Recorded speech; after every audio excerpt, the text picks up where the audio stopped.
Hi hello, ഞാൻ രൂപേഷ്. അപ്പോൾ നമ്മളിന്ന് അടിപൊളിയായിട്ടുള്ളൊരു ഫുഡ് കഴിക്കാൻ പോവാണ്.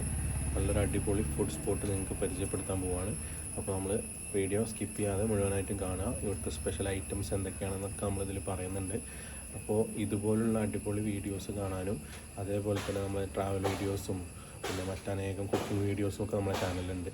അപ്പോൾ ആദ്യമായിട്ടാണ് ഈ വീഡിയോ കാണുന്നതെങ്കിൽ നിങ്ങൾ സബ്സ്ക്രൈബ് ചെയ്യാനും കൂടെ കൂടാനും മറക്കരുത്, കമൻറ്റ് ചെയ്യാനും ലൈക്ക് ചെയ്യാനും മറക്കരുത്. അപ്പോൾ നമ്മൾ ഈ വീഡിയോയിലേക്ക് പോവുകയാണ്. Hi hello, welcome to Family tiles.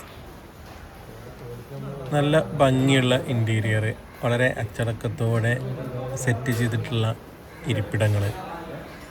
മിക്ക ഇരിപ്പിടങ്ങളും ഫുള്ളാണ്. നല്ല തിരക്കുള്ളൊരു ഹോട്ടലാണ് അല്ലേ.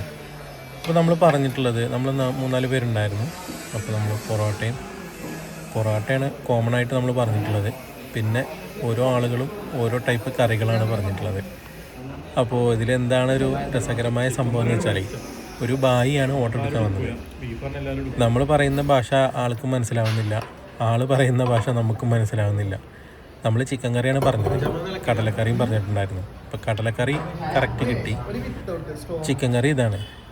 അപ്പോൾ ഞാൻ ആളോട് ചോദിച്ചു, ചിക്കൻ ഒരു പീസും കറിയായിട്ടുള്ള കറിയാണോ അതോ പാർട്സ് ആയിട്ടുള്ള ചെറിയ പീസുകളായിട്ടുള്ള കറിയാണോ എന്ന് ചോദിച്ചു. ചിക്കൻ പീസ് ഇല്ല എന്ന് പറഞ്ഞു.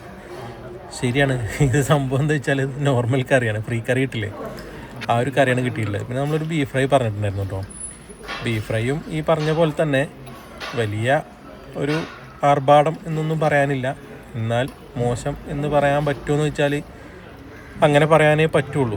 കാരണം എന്താ വെച്ചാൽ കാണാനൊക്കെ രസമുണ്ട്. നമ്മൾ പിന്നെ പെട്ടെന്ന് ചെന്ന് രാവിലെ ഈ കുക്ക് ചെയ്തുകൊണ്ടിരിക്കുമ്പോൾ അത് ഫിനിഷ് ചെയ്യുന്നതിന് മുമ്പ് നമ്മൾ ഓർഡർ ചെയ്തിട്ട് അവരതെടുത്ത് പൂർണ്ണമായും കുക്ക് ചെയ്യുന്നതിന് മുമ്പ് എടുത്ത് സെർവ് ചെയ്ത് അങ്ങനെ ഉണ്ടാവും. ആ രീതിയിൽ കിട്ടിയ പോലെ തോന്നി. കാരണം ഉപ്പില്ല, ഒരു ഫിനിഷിങ് ടച്ച് അതുമ്പോൾ കൊടുത്തിട്ടില്ല, അതിൻ്റെ ഒരു പോരായ്മ ഉണ്ട്. അപ്പോൾ ഇങ്ങനെയുള്ള ഹോട്ടലുകൾ, അപ്പോൾ നമുക്ക് പൊറോട്ട അടിപൊളിയായിരുന്നു കേട്ടോ, പൊറോട്ട എടുത്ത് പറയേണ്ട കാര്യമാണ്. പക്ഷെ നമുക്ക് കറികളൊന്നും ഇഷ്ടപ്പെട്ടില്ല എന്നുള്ളതാണ്. അപ്പോൾ എന്താണെന്ന് വെച്ചാൽ ഇവർ ബായിമാരെ സെർവ് ചെയ്യാൻ വിടാതിരിക്കുക എന്നുള്ളതാണ് മെയിനായിട്ടുള്ളൊരു പോയിന്റ്. കാരണം അവർക്ക് മനസ്സിലാവുന്നതല്ലേ അവർ സെർവ് ചെയ്യുള്ളൂ. അത് ഇങ്ങനെ നടക്കുന്ന ഹോട്ടലുകളെയാണ് ശരിക്കും ബാധിക്കുക. അത് ശരിക്കും മുതലാളിമാർ അല്ലെങ്കിൽ അവിടുത്തെ മാനേജ്മെൻറ്റ് അതൊന്ന് ശ്രദ്ധിക്കുന്നത് നന്നാവും. കാരണം എന്താ വെച്ചാൽ അവർ ബായിമാരെ കുറ്റം പറയാൻ പറ്റില്ല, നമ്മൾ പറയുന്നത് അവർക്ക് മനസ്സിലാവാത്തതുകൊണ്ടാണ് അവർ ആ രീതിയിൽ സെർവ് ചെയ്യുന്നത്.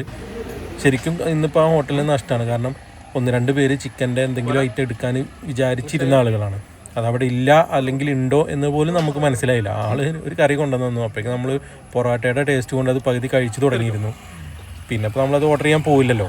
അപ്പോൾ അതേപോലെ തന്നെ ഇങ്ങനെയുള്ള കാര്യങ്ങൾ ശ്രദ്ധിക്കുന്നതല്ല. പിന്നെ ഈ ഉപ്പ് മുളക് അങ്ങനെയുള്ള സാധനങ്ങളൊക്കെ പാകമാണോ എന്നുകൂടി ഒന്ന് ശ്രദ്ധിക്കുന്നത് നന്നാവും സെർവ് ചെയ്യുന്നതിന് മുൻപ്. അപ്പോൾ അതാണ് പറയാനുള്ളത്.